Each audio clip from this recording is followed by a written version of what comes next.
जी, अस्सलाम वालेकुम नाज़रीन। मैं एक और नशिस्त के साथ आपकी खिदमत में हाज़िर हैं। नाज़रीन, इमरान खान साहब जो है आज उन्होंने पेशावर के अंदर केपीके के अंदर पेशावर के अंदर जो है वो मीडिया टॉक की। वहाँ पे उन्होंने अपना अगला लाहेमल रखा।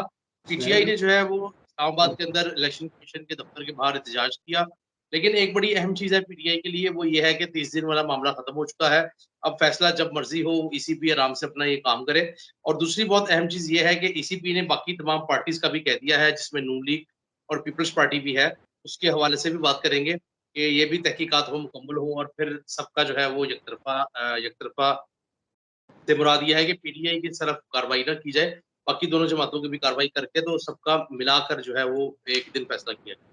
इसके ऊपर बात करेंगे, साथ ही साथ एक बड़ी इम्पोर्टेंट चीज़ है, इमरान खान साहब ने शब दुआ का कहा है 27वीं को कि जी शब दुआ होगी और लोग जो है वो आप उसमें शिरकत करें और दुआए खैर होगी। मौलाना तारिक जमील जो कि आलिम दीन है पाकिस्तान के, बल्कि पूरी दुनिया में उनको जाना जाता है, माना जाता है और सुना जाता है और लोग उनको जो है वो उनके बयानात से मुस्तफ़ीद होते हैं। उन्होंने भी हिमायत का ऐलान किया है। वो दुआ भी करवाएँगे और इस सिलसिले में जो है वो एक इज्तिमाई जो है वो एक एक्सरसाइज़ करने का कहा पीटीआई की तरफ से कहा जा रहा है। इसके ऊपर बात करेंगे। सर, सूरत-ए-हाल तमाम आपके सामने है। तो आप सबसे पहले ये बताइएगा, और सबसे इम्पोर्टेंट चीज़ है, मरियम बीबी के हवाले से सामने आ रही हैं चीज़ें कि 3 दफ़ा लाहौर हाई कोर्ट में बेंच बना, लेकिन वो टूट गया, वो टूट गया, वो टूट गया। इसके ऊपर क्या मामला है? क्या वजूहात है कि मरियम नवाज़ को एंटरटेन क्यों नहीं किया जा रहा? इसके ऊपर बात करेंगे। जी सर, सूरत-ए-हाल बहुत सारी बहुत आपके शुक्रिया। सामने है। बहुत क्या बहुत शुक्रिया वनडे। क्या तरीके साहब को रिलीफ मिलना शुरू हो गया? पहले तो मैं एक छोटी सी चीज़ का चलते चलते थे कभी मीडिया पे बिलावल भुट्टो साहब की प्रेस कॉन्फ्रेंस लगी हुई है और वो अदारों में मुदाखलत का बात कर रहे हैं, जमहूरियत की बात कर रहे हैं और पता नहीं क्या के बड़े बड़े दावे जो है वो क्लेम करते जा रहे हैं, क्योंकि जो इम्पोर्टेड हुकूमत आई है और जो इस तरह जिसके अंदर इतने पैसे की जितनी ट्रांजेक्शन हुई है उसमें सिंध हाउस की गाड़ियाँ इस्तेमाल हुई हैं। जो आपको मैरियट का जो फ्लोर लिया गया था उसमें यूसुफ गिलानी के बेटे से बुला के कभी पूछ लें। तो ये कौन सी जमहूरियत की बात कर रहे हैं, कौन सी इम्पोर्टेड जमहूरियत की बात कर रहे हैं, कौन सी इंटरफेरेंस की। तो ये तो हमेशा सपोर्ट करते हैं जो कुछ बाहर से चीज़ें हो रही होती हैं। अगर तो जमहूरियत की बात करें तो भैया बिलावल साहब ये ज़रूर बात करते कि सिंध में एक गाँव जल गया, उसमें 9 बच्चे ज़िंदा जल गए थे, उनके तमाम मवेशी जल गए हैं, 160 लोग ज़ख्मी हैं, माएँ अपने जले हुए बच्चों को सर उससे लगा के बैठी। तो he should have been in that village by at this time, जमहूरियत पे दर्स देने की बजाय। मलीर में वहाँ बारिश हो तो लोग जो है वो गंदा नाली का पानी पीने मजबूर होते हैं, उसको देखते। गंदम की बोरियां रखी होती हैं सिंध में तो उसके अंदर से मिट्टी निकलती है, वो जमहूरियत की निशानी है। तो उसके साथ साथ एक एक एक, एक टेबल बनता है, 38,000 का टेबल बनता है, वो जमहूरियत की निशानी है। जो लाड़काना के अंदर हाल है, जब जनाब बहुत बड़ी लीडर थी मोहतरमा बेनज़ीर भुट्टो शहीद और जनाब जुल्फ़िकार अली भुट्टो, उनके हम वहाँ से बाहर निकलते हैं, जहाँ उनके मकबरे उससे बाहर निकलते हैं तो जो गंद पड़ा हुआ है लाड़काना के अंदर, वो जमहूरियत की निशानी है। खैरपुर में जो कुछ हो रहा है वो जमहूरियत की निशानी है। सिंध के अंदर जितना जो लैंड कटिंग हो रही थी और जो बहुत सारे कनाडा में जो लैंड अपना माफिया में, वो जमहूरियत की निशानी है। तो लोगों को जिस वक्त जमहूरियत की बात हो या जमहूरियत के जो अपना तस्करे हों या जमहूरियत के जो वो गाड़े जाएं, उसकी तो ये चीज़ों पर ज़रूर ध्यान में रखना चाहिए। जमहूरियत थी जो जुल्फ़िकार अली भुट्टो ने प्रीच की थी, जब वो खड़े हो गए थे सामने उसके अमेरिका के, जब उन्होंने कहा था कि आप एटॉमिक बम ना बनाएं, और इनके सिंगर को उन्होंने जो कुछ कहा था। जमहूरियत थी जब बेनज़ीर जो है वो खड़े होकर खिताब करती थी और दुनिया को बताती थी। तो वो ये लोग किस किस्म की, किस क्लिप्टोक्रेसी की बात कर, लोगों को ये पता होना चाहिए। अब जो बात आपने की जिसको आप लेके चले थे, उसमें 2-3 चीज़ें, आप मरियम की बात कर रहे थे। तो मरियम जो है, अगर आप सही तौर पे इसको एनालिसिस करना चाहते हैं बगैर किसी अपना मुबालगे के, तो बेनज़ीर जो मरियम भुट्टो, मरियम जो है, मरियम सफदर जो है, शी इज़ अ कन्विक्ट। वो बेल के ऊपर है, उसका पासपोर्ट जब्त हुआ है, शी वॉज ऑन ECL। अपने आप को फ़ायदा, अपने लोगों को फ़ायदा देने के लिए जो नेशनल सिक्योरिटी काउंसिल की मीटिंग हुई थी, जिसका बुनियादी एजेंडा जो था वो लेटर गेट था, वो लेटर, तो राना सनाउल्लाह ने उस पर बात करने के बजाय अपने आप को जस्टिफाई, क्योंकि जब भी आप गलत काम कर रहे होते हैं, आपके ज़मीर के अंदर एक खलिश मौजूद होती है। आप चोर होते हैं तो आप उस चोरी को एक्सप्लेन करते हैं, उस चोरी को तोहजी देने की कोशिश करते हैं कि आप सही काम करें। तो चूंकि ईसीएल की चोरी कर रहे थे, ये चोरों को हटा रहे थे, तो वो आधा घंटा सनाउल्लाह जो है वो बोलता रहा ईसीएल के ऊपर, उसने कोई जिक्र नहीं किया नेशनल सिक्योरिटी काउंसिल के लेटर का। अब सब लोगों को हटा दिया। इससे पहले आपको पता है लाहौर हाई कोर्ट के अंदर क्या हुआ था? 50 रुपए के स्टाम्प पेपर के ऊपर घर में जाके छुट्टी वाले दिन बेल दी गई थी, याद है आपको? कितनी तो जब आप, बदकिस्मती है सर ये हमारे इदारों के ऊपर जो है ना, वो सवालिया निशान है क्रेडिबिलिटी के ऊपर। मैं यही अर्ज कर रहा हूं, तो अगर 130वें नंबर पे आप हैं और इस किस्म की चीजें आपकी अदालतों में हो रही हैं कि घर में जाके आप 50 रुपए के उसके ऊपर दे, छुट्टी वाले दिन आप बेल देते हैं, छुट्टी वाले दिन आप चले, आपने छुट्टी वाले दिन अदालत खोल लिया, आपने कहा जी हम कॉन्स्टिट्यूशन की प्रोटेक्शन कर रहे हैं, तो ये जो 40-70 लोग जो जा रहे हैं हमारे पाकिस्तान के टैक्स पेयर के खर्चे पे, ये भी तो कॉन्स्टिट्यूशन का आर्टिकल डिफाइन करता है कि चोरी नहीं की जाएगी स्टेट के खजाने में, तो उसको रोकना किसकी जिम्मेदारी? कोई तो उसके खिलाफ आवाज बुलंद करेगा, कोई तो ब्यूरोक्रेसी में से कोई शख्स तो खड़ा होगा कि भाई आप ये क्या कर सर रहे हैं। इसी के इस अंदर तरह एक मरियम रेलिवेंट नवाज सवाल का है, जो पासपोर्ट है, आपको उसके ऊपर मेरा ख्याल है बिल्कुल मरियम नवाज को अप्रतिक्रिया में चाह पासपोर्ट रहा हूँ। नहीं देना चाहिए। Maryam Nawaz should not be allowed to go out of Pakistan. मैं इसी इज ए हवाले से आपसे कंसेप्ट। सवाल पूछना चाह रहा हूँ मरियम नवाज के हवाले से, जो आपका तजिया इसमें लेना चाह रहा हूँ। आप क्या समझते हैं कि मरियम नवाज के हवाले से 3 से 4 दफा बेंच बनकर टूट चुका, तो ये क्या वजह है? कि कोई अवामी प्रेशर है, ये क्या मामला है? आप जरा इस पर रोशनी डालें कि क्या वजह है कि वो बेंच जो है वो फैसला नहीं कर पा रहा, बेंच बने ही जा रहा है, टूटे जा रहा है। कुछ चीजें होती है जो कॉन्फ्लिक्ट ऑफ इंटरेस्ट में आती है, और कुछ चीजें ऐसी होती है, मेरा ख्याल मुझे लग रहा है कि इसके ऊपर जजेस साहिबान है वो प्रेशर नहीं लेना चाह रहे, लेकिन इसके अंदर बेहतर ये होगा कि एक बेंच बने और वो रिफ्यूज करे। They should not. अब वो हमारे यहाँ ये तो कोई इंसाफ नहीं है ना, ये तो कोई इंसाफ नहीं है कि आप एक कन्विक्ट को कन्विक्ट ना करें, आप एक मुलजिम को कन्विक्ट ना करें, तो ये तो कोई इंसाफ नहीं। इंसाफ का तकाजा तो ये कहता है कि अगर एक मुजरिम है, अगर एक शख्स बेल पे है, he should not be allowed to go out of Pakistan. यहाँ तो 74 लोग जा रहे हैं यार जो बेल पे हैं। तो ये कौन सा इंसाफ, पाकिस्तान के अंदर इंसाफ की कौन सी लाइन चल रही है, किस क्रॉस का इंसाफ चल रहा है? तो ये तमाम चीजें जो है ये बड़ी बड़ी क्वेश्चनेबल है, ये बड़ी दुख वाली है। हम पाकिस्तानियों को इसी तरह रूल किया जाता रहा है। हमारे यहाँ इलिटिज्म का कल्चर चल रहा है। आप आते हैं वहां जाती उम्रा में कौन रह रहा है, को कितने लोग रह रहे हैं, आप 340 रुपए 340 मिलियन रुपीज सेंक्शन कर सकते हैं उसकी सिक्योरिटी। आप क्या बजन का माल है यार? ये पैसा जो है कहां से जमा? ये तो इमरान खान के, अगर आप देखें पिछले 3 सालों में आपके टैक्स नेट जो है वो 6,000 पे पहुंच चुका था, इससे पहले कितना था? तो अगर आप इसको इस तरह पैसे को लुटाएंगे और इस तरह खर्च करेंगे और इस तरह मुगल बादशाहों की तरह जो है, या वो राजा इंदर सिंह की तरह आप खर्च करेंगे, महाराजा हरी सिंह की तरह आप लुटाई जाएंगे पैसा, तो आप बताइए कि पाकिस्तान तो फिर कल्लाश ही रहेगा। मैं और आप इन्फ्लेशन के चक्कर में फंसे रहेंगे, कॉमन आदमी को खाने के लिए रोटी नहीं मिलेगी, गरीब आदमी को खाने के लिए जाने के लिए मकान नहीं मिलेगा। इसीलिए तो लोग जो भीख मांगना, आज देखिए, आज आप बाहर निकलिए, आज से 10 साल पहले या 5 साल पहले से आप कंपेयर करें तो भिखारियों की तादाद जो है वो 10 गुना बढ़ गई है। किस लिए बढ़ गई है?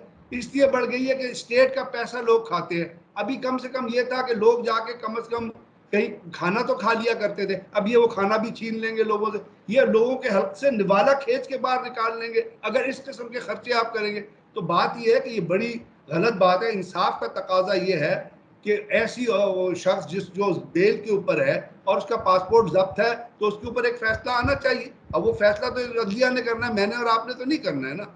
तो अगर तो इंसाफ के तराजू पे आप चीजों को तोलेंगे, तो जो इंसाफ कहता है वो कर देना चाहिए। इसके अंदर किसी बेंच के टूटने या बेंच के अच्छा बनने सर, का मसला नहीं होना चाहिए। लेकिन इससे लगता ही है कि ये लोग बताइएगा नेगेटिव फैसला देने से डरते हैं, तो इसलिए बेंच आपके टूटते जा रहे हैं। तो ये तो कोई करेज की बात नहीं। बिल्कुल। अच्छा सर, ये फरमाइएगा, इमरान खान साहब जो है वो दोबारा से फ्रंट फुट पर आ चुके हैं, जब से उनको रिलीफ मिला है इलेक्शन कमीशन से। तो आप क्या सॉरी इस्लामाबाद हाई कोर्ट से, तो आप क्या समझते हैं कि इमरान खान साहब ने अब ये शब दुआ का जो दिन तयन किया है, 27वीं की शब जो है, मौलाना तारिक जमील साहब ने हिमायत का ऐलान किया, तो आप क्या समझते हैं कि मौलाना तारिक जमील साहब दुआ करवाएँगे? फिर वो आपको पता है कि एक मीडिया का एक तबका है, जो तनकीद शुरू कर देता है और बाकायदा कैंपेन करके करता है। तो यहाँ पर अगर हम मौलाना तारिक जमील साहब के हवाले से बात देखें, तो क्या उनको आना चाहिए और वो हिस्सा बनना चाहिए इस चीज़ का? क्योंकि उन्होंने भी एक किस्म से कह दिया कि इम्पोर्टेड हुकूमत नामंजूर। पहली बात तो ये है कि याद रखिएगा कि डीआईजी विशाल फर्रख सुल्तान, वो पोस्ट उनको आईजी इस्लामाबाद पोस्ट किया जा रहा है, और वो है मेरे भाई हैं इनके जो चीफ इलेक्शन कमिश्नर हैं उनके, राजा ये जो सुल्तान, तो उनका पोस्ट होना सर विशाल फरहान सुल्तान का, और वहाँ पे आईजीपी होना, उधर इलेक्शन कमीशन का होना, तो जो मैंने पहले आपसे कहा था ना, जो मैंने आपसे अर्ज किया था कि ये जो ये इलेक्शंस जो होने हैं, या अगर बाई इलेक्शन हुए तो ये इलेक्शंस को मनूवर करने की, अपने लोगों के जरिए इलेक्शंस को मनूवर करने की कोशिश करते हैं। उसके लिए ये वो लोग पोस्ट करते हैं, जैसे जैसे ये जो चीफ इलेक्शन कमिश्नर है उनका फादर है जो सईद मेहदी, वो कंट्रोल करता था पीएमएलएन की पूरी हुकूमत को, वो पीएमएलएन का स्पोक्स पर्सन है, और जितने गलत काम होते थे वो उन्हीं के, और ये इसका बैकग्राउंड उठा के देखें चीफ इलेक्शन कमिश्नर का, इतना डाउटफुल बैकग्राउंड है कि आप हैरान हो जाएंगे। तो एक तो ये है, ये शायद विशाल को, डीआईजी विशाल को लेके आएगा एज आईजीपी इस्लामाबाद, और फिर ये लोगों को प्रेशराइज करने की कोशिश का जो काम है वो शुरू करेंगे, जो इनका वतीरा है। दूसरी बात जो आपने की वो है इस्लामाबाद हाई कोर्ट ने जो कहा है चीफ इलेक्शन कमिश्नर को, इलेक्शन कमीशन को, कि आप 30 दिन की निकाल दे कदगन, और आप, ये बड़ी गलत बात थी। ये एक, मैंने आपसे, हमने पहले दिन याद है इस पर कहा था कि ये न्यूट्रलिटी की तरफ इशारा नहीं कर रहा है, एक बायस की तरफ इशारा कर रहा है, कि शायद टॉप लेवल ये फैसला हो रहा है कि जी पीटीआई को आउट करना है। भाई पार्टी फंडिंग जो है वो एक सेपरेट चीज है, दुनिया में सारी पार्टियां फंडिंग करती है, अमेरिका में पार्टियां फंडिंग करती है, बाहर से भी पैसे लेती हैं। आपको पता है रिपब्लिकन्स की 80% फंडिंग जो यहूदी करते हैं, वो यहूदी या जो मीडिया हाउसेज में बैठे हुए हैं, जो यहूदी लीडरशिप है, जो ज़ियोनिस्ट ऑर्गेनाइजेशन है, जो दुनिया की यहूदियत का प्रचार करती हैं, वो रिपब्लिकन की फंडिंग करती हैं। इसलिए रिपब्लिकन में देखे जाके सबसे पहले वो वॉल ऑफ गिरिया जो है उस पर जाके वो सर दबा के जो है वो इबादत शुरू कर देते हैं, चाहे वो लेशर बुश हो, चाहे वो बड़ा बुश हो, चाहे वो ओबामा हो। तो ये फंडिंग तो जारी रहती है। और इफ्तिखार गिलानी साहब का मैंने आपको बता दिया था, उन्होंने कहा था कि जो इलेक्टोरल रोल्स है पाकिस्तान के, जो पॉलिटिकल पार्टीज एक्ट जो है उसके मुताबिक कोई भी शख्स किसी पार्टी को पैसा दे सकता है। उसमें सिर्फ पीटीआई का मैं नाम नहीं ले रहा, या पीटीआई हो या पीएमएलएन हो या पीपीपी हो या एपी हो, बाहर रहने वाले लोग अपनी पार्टियों, उसके लिए कोई गलत है। और वो अकबर एस अहमद जो है, वो जो टाउट है कुछ लोगों का, उसकी क्या वैल्यू क्या है उस अकबर, आपने कभी उसका नाम सुना अकबर एस अहमद का? आप एक चीज को इशू बना के, और क्योंकि आपको पार्टियां जो है वो उठा लेती हैं, एंटी पार्टी लोग, तो वो लेके आ गए, तो ये एक बड़ा अच्छा फैसला है। और इसमें उन्होंने एक और भी रिमार्क दिया है कि अगर किसी ऑर्गेनाइजेशन ने बात की फंडिंग, तो फंडिंग जब्त हो जाएगी। और इफ्तिखार गिलानी साहब ने भी यही लिखा था अपने आर्टिकल में कि अगर कोई ऐसी फंडिंग है तो वो जब्त कर लें, तो उसके बाद जो बाकी पार्टियां उनको भी इन कंपैरिजन इक्वली आप ट्रीट करें। तो एक तो ये चीज मैंने नहीं ख्याल कि ये रिलीफ के तौर पे, ये एक असूल के तौर पे, ये एक बेसिक प्रिंसिपल है, और ये इंसाफ के असूलों के मुताबिक है, और इंसाफ का तकाजा है। और क्योंकि अगर आप एक पार्टी को आउट करने के लिए काम करेंगे तो वो जमहूरियत की निशानदेही नहीं करेगा। एक तरफ तो आप जमहूरियत का अलाव पाते हैं, दूसरी तरफ आप जस्टिस का जो है वो नारा लगाते हैं, तीसरी तरफ आप इक्वालिटी का नारा लगाते हैं, चौथी तरफ आप कहते हैं कि एलिटिज्म नहीं है। तो अगर एलिटिज्म नहीं है तो एलिटिज्म तो है, तो एलिटिज्म ना होता तो पाकिस्तान में जो अपना मॉडल टाउन के जो लोग शहीद हैं उनको तो इंसाफ मिल जाता ना। अगर इलिटिज्म ना होता तो 9 बच्चे जो जल गए उनको तो इंसाफ, उनको तो कोई चीज़ मिल जाती ना। इलिटिज्म ना होता तो बहुत सारे लोग ऐसे होते जिनको वो एक लड़का है जो मर्डर हुआ था कैवरी ग्राउंड में, उसको एक काजू ने मारा था, उनकी मदर ने जाके जब चीफ जस्टिस आकर साहब ने नोटिस लिया था, उन्होंने वहाँ जाके कहा था कि जी मेरी बेटियां, मैं केस परस्यू नहीं करना चाहती। अगर इलिटिज्म ना होता तो वो ये ना कहती, उनको इंसाफ मिल चुका होता। तो बात यह कि इस चीज़ से निकलने की जरूरत है। अब जहाँ तक आपने बात की इमरान खान साहब की, उन्होंने एक कैंपेन का अनाउंस किया है, उन्होंने कहा कि जी हम इलेक्शन कमीशन के खिलाफ मुजाहरा करेंगे या इलेक्शन कमीशन को प्रेशराइज करेंगे। मेरा ख्याल तो इलेक्शन कमीशन शब्बी जितना, दुआ भी मनाएंगे फिर हाँ 27 शब इलेक्शन को शब्बी दुआ कमीशन मनाएंगे। जितना इन्वॉल्व हो चुका है, और इलेक्शन कमीशन साहब ने जो है वो हिमायत का ऐलान किया है, हाँ इसको कैसे इलेक्शन, देख? नहीं मैं ये कह रहा था कि इलेक्शन कमिश्नर जितना डाउटफुल हो चुका है, जितना उसकी इंटेग्रिटी पे सवाल उठ चुके हैं, तो मेरा तो ख्याल है should resign and go home, otherwise इसको तब्दील करना चाहिए। अब जहाँ तक शब दुआ की बात है, तो 27वीं की शब जो है वो पाकिस्तान के लिए नहीं, वो मुसलमानों के लिए बहुत अहम अहम, बड़ी मुक़द्दस, बड़ी तक़दीस वाली, बड़ी इबादत वाली शब है। और 27 रमजानुल सर ये मुबारक चीज को। बड़ी इम्पोर्टेंट है कि पाकिस्तान 27वीं शब को ही बना था। जी मैं यही कहने वाला था, अल्हम्दुलिल्लाह पाकिस्तान 27वीं शब को वजूद में आया था। इसीलिए ये तमाम मोहसिन दावर, ये तमाम अचक ज़ईर, ये तमाम अली वज़ीर, ये तमाम BLA, BNA, ये जितनी अल्ताफ़ हुसैन जैसे लोग या जितने दहशतगर्द इस खत्ते में पाकिस्तान को डैमेज करने की कोशिश करते रहे हैं, उनकी कोशिशों से पाकिस्तान के ऊपर मुश्किल हालात तो आए हैं। पाकिस्तान के अवाम पे मुश्किल हालात आए थे और आ रहे हैं और आते रहेंगे। पाकिस्तान के अदारों के ऊपर सवाल उठते रहेंगे, लेकिन अल्हम्दुलिल्लाह पाकिस्तान अभी तक कायम दायम है और एक सबसे बड़ी इंपॉर्टेंट न्यूक्लियर स्टेट है। तो ये शब दुआ के तौर पे तो वैसे जनरली तमाम मुसलमान इसको शब दुआ के तौर पे मनाते हैं। अगर इमरान खान साहब इसको पर्टिकुलरली अपने हिसाब से या अपनी पार्टी के हिसाब से या किसी तरह के लोगों के जज्बात के हिसाब से या लोगों को अपने साथ शामिल करने के हिसाब से इस दुआ को मनाना चाहते हैं, तो मेरी नज़र में उसमें कोई मुज़ायका नहीं है।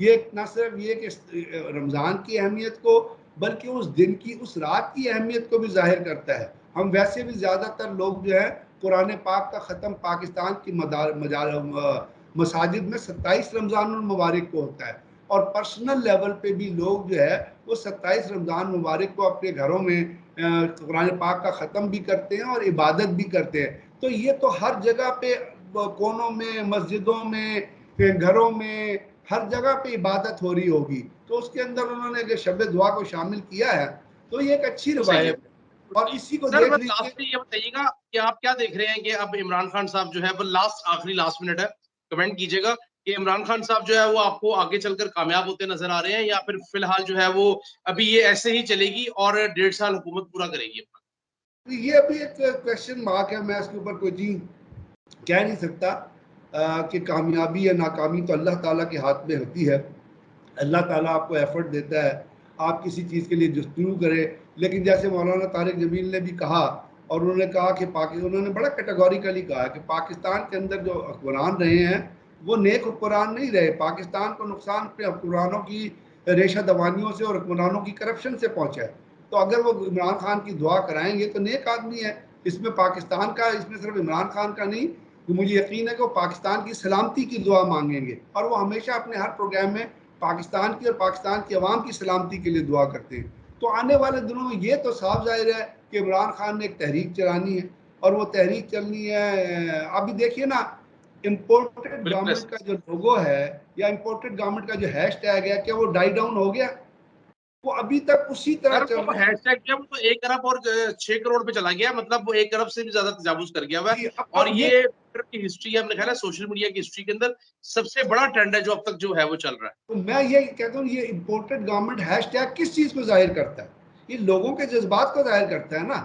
इसका मतलब है कि पाकिस्तान के अंदर या पाकिस्तान के बाहर लोग इस ये गवर्नमेंट जिसके अंदर पैसा अमेरिकन का चला है और जिसके अंदर अमेरिकन एम्बेसडर ने आके लोगों से, चार्ली अफेयर ने मुलाकात की है, जिस तरह उन्होंने लोगों को कन्विंस किया है, जिस तरह वो, अब देखिए आप इस बात को छोड़ लीजिए, आप राना सलाउल्लाह की स्टेटमेंट, आप एहसन इकबाल की स्टेटमेंट, आप हकान अब्बासी साहब की स्टेटमेंट, आप बिलावल भुट्टो की स्टेटमेंट उठा के कभी पर गौर कीजिएगा।